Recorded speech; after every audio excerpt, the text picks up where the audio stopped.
অনুব্রত মণ্ডল কেষ্টনন্দন, যার ভাষা আন্দোলনের সেনাপতি, তিনি ভাইপো নন্দনকে বাঁচানোর জন্য যে কোনো দিন বিজেপির সাথে, আরএসএস এর সাথে যে কোনো সমঝোতায় চলে যেতে পারেন।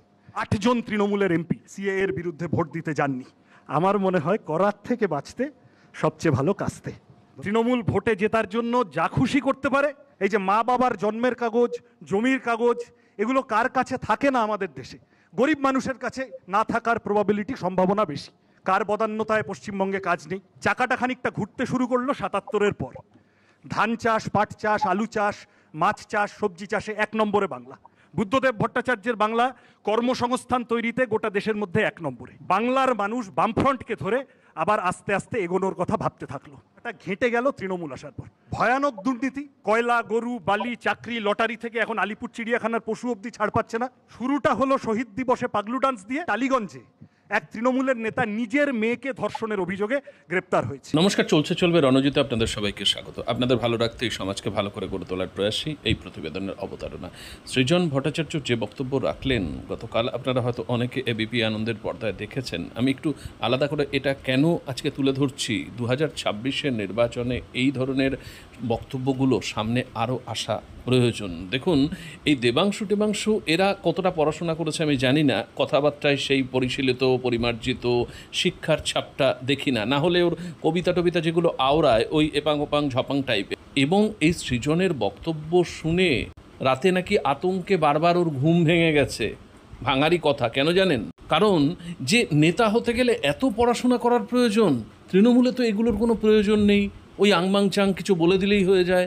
একেবারে আতঙ্কে ঘুম ভেঙে নাকি লাফিয়ে উঠছে, যতটুকু জানতে পারলাম।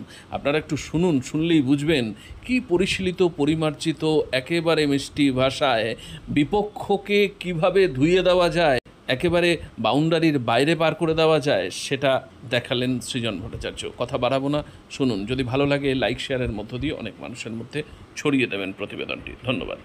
আমার পরের বক্তা এসএফআই সর্বভারতীয় সাধারণ সম্পাদক সৃজন ভট্টাচার্য। শুভ সন্ধ্যা। সবাই কবিতা দিয়ে শেষ করছে, আমি কবিতা দিয়ে শুরু করি ফর আ চেঞ্জ। বাংলা ভাষা উচ্চারিত হলে নিকানো উঠোনে ঝরে রৌদ্র, বারান্দায় লাগে জ্যোৎস্নার চন্দন। লিখেছিলেন শামসুর রহমান। প্রতীকী কিনা জানি না, তবে আজ বর্ণপরিচয়ের লেখক ঈশ্বরচন্দ্র বিদ্যাসাগরের মৃত্যুদিন। যে এপার বাংলা গোটা দুনিয়াকে একটা রবীন্দ্রনাথ দিল, একটা নজরুল দিল, সুভাষ বোস দিল, মাতঙ্গিনী দিল, সত্যেন বোস দিল, প্রফুল্লচন্দ্র রায়, ক্ষুদিরাম, বিবেকানন্দ দিল, সেখানকার মানুষকে নিজের ভাষায় কথা বলার জন্য জেসিবি লোডারে করে জঞ্জাল ফেলার মতো অন্য দেশের সীমান্তে ছুড়ে দেওয়া হবে। আর আমরা ক্ষেপে যাব না, আমরা গর্জে উঠব না, আমরা কাটাছেঁড়া করতে বসবো। দুঃখিনী বর্ণমালার এই দুর্দিন আসবে, আগে কখনো কল্পনা করিনি। প্রশ্ন অনেক।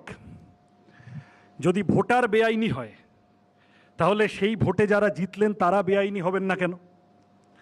দ্বিতীয়ত হচ্ছে যে আধার, রেশন, এপিক এগুলো তো সরকার দিয়েছে আমাদের। তারপরে সুপ্রিম কোর্ট বলার পরেও নির্বাচন কমিশন সেগুলোকে গ্রাহ্য করবে না কেন? যে লোক ইতিমধ্যে একবার নাম তুলেছে তাকে বারবার অগ্নি পরীক্ষা দিতে হবে কেন? এই বিহারের ক্ষেত্রে দেখা যাচ্ছে পরিযায়ী শ্রমিকরা বাড়ি থেকে অনেক দূরে থাকেন, ভালো মতো জানেনই না এসআইআরের কথা। সুপ্রিম কোর্টে আমরা তো সবাই জানি তৃণমূল সম্পর্কে আমাদের কারো বোঝাপড়ায় কোনো গলদ নেই। তৃণমূল ভোটে জেতার জন্য যা খুশি করতে পারে। এমন হতেই পারে যে কিছু লোক ঢুকেছে, তৃণমূল তাদের হাতে 2টো ভোটার কার্ড দিয়ে বসিয়ে দিয়েছে। কিন্তু রেগুলার ইলেকটোরাল রিভিশনের প্রশ্ন, সেটা যদি সদিচ্ছা নিয়ে করা যায়, তাহলেই তো এই যে বুথে বুথে 50টা 60টা করে লোক হয় মারা গেছে, নয় বাইরে চলে গেছে, তৃণমূল তাদের ভোটটা দিয়ে দিচ্ছে, এগুলোকে আলাদা করা যায়। সেটাকে অনুপ্রবেশের প্রশ্নের সাথে লিঙ্ক করানোর কারণটা কি? কি করে বোঝা গেল? রোহিঙ্গা কি দেখে বোঝা গেল? সুপ্রিম কোর্টের হলফনামায় কয়েকদিন আগেও নির্বাচন কমিশন যা জানিয়েছে, তাতে করে তারা এক জায়গা থেকে আরেক জায়গায় চলে যাওয়া বা মৃত ভোটার এরকম অনেক কথা বলেছে। বিদেশি ভোটার পাওয়া গেছে এমন কথা কিন্তু নির্বাচন কমিশন সুপ্রিম কোর্টকে বলেনি। তাহলে অনুপ্রবেশের সাথে এই লিঙ্কটা কেন? এটা মিথ্যা প্রচার হচ্ছে। এখানে ইতিমধ্যে কারেক্টলি কথাটা এসেছে, মমতা বন্দ্যোপাধ্যায় এককালে এই কথাটা বলতেন, তখন বামফ্রন্টের বিরুদ্ধে ভোটে লড়তেন, তখন এই একই তত্ত্ব ঝাড়তেন। কেন মমতা বন্দ্যোপাধ্যায়কে আমরা আরএসএসের মেধাবী ছাত্রী বলি? তখন খাল কেটে কুমির এনেছেন। এখন যখন এই কথা একই সাথে আসছে, আমরা বলছি তখনও এই লক্ষ লক্ষ কোটি কোটি অনুপ্রবেশের গল্পটা গল্প ছিল, এখনও এটা গল্পই আছে। ইতিমধ্যে কথাটা এসছে যে রোহিঙ্গা গোটা পৃথিবীতে 15 লাখ। শুভেন্দু অধিকারী এখানে বলে দিয়েছেন যে বাংলায় 1,25,00,000 রোহিঙ্গা ঢুকেছে। বিজেপির নেতারা এই প্রথম নন, এর আগেও 1.5 কোটি, 2 কোটি, 2.5 কোটি মনের মাধুরী মিশিয়ে বিভিন্ন সংখ্যা অতীতে বলেছেন। এখন 9.5 কোটি 10 কোটি লোকের রাজ্যে যদি নতুন করে 2 কোটি লোক ঢুকে পড়ে, তাহলে স্কুল, কলেজে, হাসপাতালে, বাজার হাটে একটা চাপ পড়বে, বোঝা যাবে। কমন সেন্স বলে হয় দুর্ভিক্ষ লাগবে, মড়ক লাগবে, আর না হলে রাজ্যের খাদ্য উৎপাদন পরিমাণ বাড়াতে হবে এই বাড়তি 2 কোটি মানুষকে ধারণ করার জন্য। আমি একটা হিসেব দেখছিলাম, যবে থেকে বাংলায় বিজেপি ভোটে কিছু ভোট পাওয়া শুরু করেছে, 2019 থেকে 2024 এই সময়টার মধ্যে পশ্চিমবঙ্গের চাল উৎপাদনের চেহারাটা কি। 2019 থেকে 2024 155 লাখ থেকে 165 লাখ মেট্রিক টনের মধ্যে ঘোরাফেরা করছে পশ্চিমবঙ্গের মোট চাল উৎপাদন, বাড়েনি। তাহলে আমার প্রশ্ন, এই যে বাড়তি 2 কোটি লোক ঢুকেছে বলে বলছেন, এরা কি সাভারকারের মুচলেকা চিবিয়ে খেয়ে বেঁচে আছে? এটা নির্দিষ্টভাবে রাজনৈতিক প্রচার, জিগির তোলার জন্য, আতঙ্ক তৈরি করার জন্য। কেন? প্রথমত এর একটা ক্লাস অ্যাঙ্গেল আছে। গরিব বাংলাভাষী শ্রমিক আক্রান্ত হচ্ছেন। আমরা এনআরসি সিএ এর সময়ও বলেছিলাম, এই আসামের উদাহরণ এলো, 19 লক্ষ মানুষ বাদ পড়লেন, 6 লক্ষ মুসলমান, 12 লক্ষ হিন্দু বাদ পড়লেন, অধিকাংশটা গরিব মানুষ।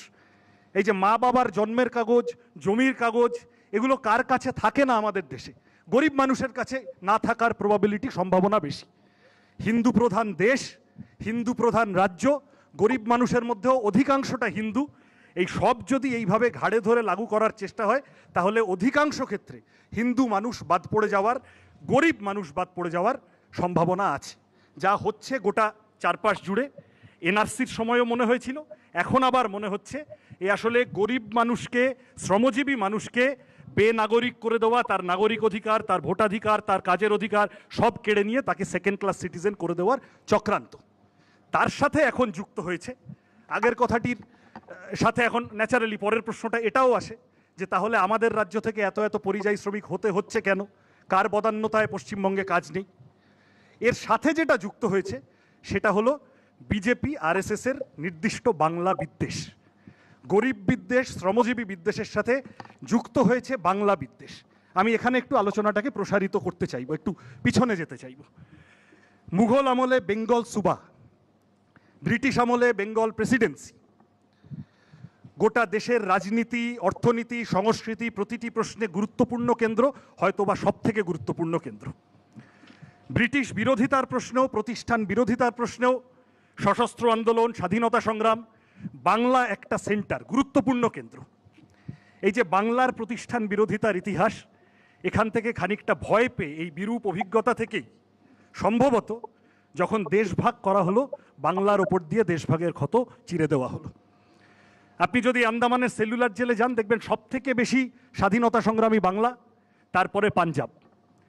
কোন দুটো রাজ্য দেশভাগের সময় মাঝখান থেকে ক্ষতিগ্রস্ত হলো? ওখানে পাঞ্জাব, এখানে বাংলা। আপনি এরকম আরেকটা উদাহরণ ভারতে পাবেন না, যেখানে একটা বৌদ্ধিক কেন্দ্র 4 দশকের মধ্যে 2 বার ভাগ করা হচ্ছে তাকে। 1905-এ একবার, 1947-এ একবার। বাংলার অর্থনীতি ক্ষতিগ্রস্ত হলো, বাংলার সংস্কৃতি ক্ষতিগ্রস্ত হলো, বাঙালি জাতিসত্তাও ক্ষতিগ্রস্ত হলো। এবং সেই লোকগুলো এখনো বাংলা ভাগ চেয়ে যাচ্ছে, যারা সেদিন লাফিয়েছিল। আনফর্চুনেট, যারা বাঙালি জাতিসত্তার এই ক্ষতি করলো, তাদেরকে নিয়ে এখন বিজেপি সেলিব্রেট করার চেষ্টা করছে। আর তাদের ছানাপোনারা এখনো কখনো বলছে উত্তরবঙ্গ ভাগ করো, কখনো বলছে পশ্চিমাঞ্চল ভাগ করো, কখনো বলছে মুর্শিদাবাদ ভাগ করো। ভাগ করার চেষ্টা তারা চালিয়ে যাচ্ছে। এই সামগ্রিক যা পরিস্থিতি, 47-এর পরে বাংলা খানিকটা পিছিয়ে গেল এর ফলে। তারপরে ওই লাইসেন্স রাজ, ফ্রেট করিডোর, বঞ্চনা, মাসুল সমীকরণ ইত্যাদি সব আমরা জানি, আমি তার মধ্যে যাচ্ছি না। চাকাটা খানিকটা ঘুরতে শুরু করলো 77-এর পর। ধান চাষ, পাট চাষ, আলু চাষ, মাছ চাষ, সবজি চাষে 1 নম্বরে বাংলা। গোটা দেশের 3% জমি বাংলার, কিন্তু ভূমি সংস্কার হওয়া গোটা ল্যান্ডের 22% জ্যোতি বসুর বাংলায়। দারিদ্র দূরীকরণে কেরালার পরেই 2 নম্বরে দেশের মধ্যে বাংলা। বুদ্ধদেব ভট্টাচার্যের বাংলা কর্মসংস্থান তৈরিতে গোটা দেশের মধ্যে 1 নম্বরে। বাংলার মানুষ, বাংলাভাষী মানুষ আবার নুব্জ অবস্থা থেকে বামফ্রন্টকে ধরে আবার আস্তে আস্তে এগোনোর কথা ভাবতে থাকলো। এই ধারাটা, এই প্রগতির ধারাটা ঘেঁটে গেল তৃণমূল আসার পর। তৃণমূল এসে সম্ভবত তারা ভাবলো যে সিপিএমকে শুধু ভোটে হারালে হবে না, সিপিএম যে সামাজিক সাংস্কৃতিক পরিমণ্ডলটা তৈরি করেছে এইটাকে ধ্বংস করতে হবে। বিজ্ঞান মেলা ধ্বংস করো, লাইব্রেরি ধ্বংস করো, ছাত্র ইউনিয়ন ধ্বংস করো, রবীন্দ্র নজরুল সন্ধ্যা ধ্বংস করো, গ্রাম সভাগুলো বসতে দিও না। তার পরিবর্তে কি এলো? ভয়ানক দুর্নীতি, কয়লা, গরু, বালি, চাকরি, লটারি থেকে এখন আলিপুর চিড়িয়াখানার পশু অবধি ছাড় পাচ্ছে না। সন্ত্রাস, লুটের রাজত্ব, ভয়ের রাজত্ব, শিক্ষা নেই, কাজ নেই, একেবারে নিরাপত্তাহীনতায় ভোগা, অনিশ্চয়তায় ভোগা, অপরাধপ্রবণ হয়ে পড়া একটা প্রজন্ম তৈরি হলো। এই যে সামগ্রিক অবক্ষয়, এর শুরুটা হলো শহীদ দিবসে পাগলু ডান্স দিয়ে, আর এখন বৃত্ত সম্পূর্ণ হচ্ছে মনোজিৎ মিশ্র আর সন্দীপ ঘোষদের হাত ধরে। কয়েকদিন আগে টালিগঞ্জে এক তৃণমূলের নেতা নিজের মেয়েকে ধর্ষণের অভিযোগে গ্রেপ্তার হয়েছে। আমি বলতে চাইছি, এই যে বাংলার সামাজিক মূল্যবোধের ভিতটা আলগা করে দিল তৃণমূল, এখান থেকেই বিজেপি ঢোকার সুযোগ পেল, তারা চাষ করার জমি পেল, কিন্তু তাদের চাষ ফলনশীল হচ্ছে না।